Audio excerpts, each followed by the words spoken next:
kata gi wagi. Not Musa not kao kinde mang'eny kata ka pok otimo hono.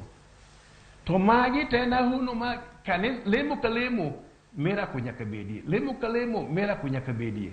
To gin miracles moko mag miriambo midwaro go mondo ji ogol go pesa mang'eny. Omiyo ginene wuoro madwaro pesa mang'eny oseketho nying kanisa. Maka ng'ato chako yalo ni to gimondo wacho ni mokwongo onyisi na pesa namba.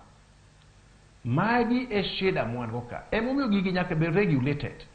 To most of these things you ni ogibed kata audited be kana tax miwinjo ni gin bende ogichul ka tax seche moko ne government.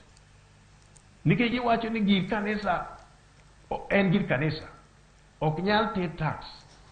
To some of us from the mainstream churches wachulo tax.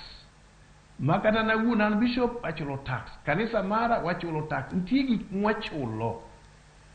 Omiyo wan gi right mar wuoyo nikech gigewa bende bedo audited. To ng'eny kanisni mineno mwuoyo kuom gigieki ok ang' iyud kata mana account ang' iyud kanisa seche moko en ma ondike nying kanisa to signatory tena founder signatory en gi jaode kata gi nyathine moro en personal property en a business. Magi gik ma sirkal onego bed piny mondo onon ni kanisni mabande gieki kata gi ng'eny machal nadi. Time must come for the government to take action against some of these churches. They are misleading people.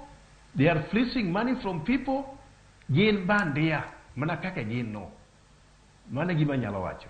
To koro ton wase ahinya riwruoge mabende osebedo kata mana kandiko kanise mopogore opogore. Nikech kata mana kanise mopogore opogore tinde kiwuotho iyudo ka kanisa kata mana jadolo gi jaode mane wuon kanisa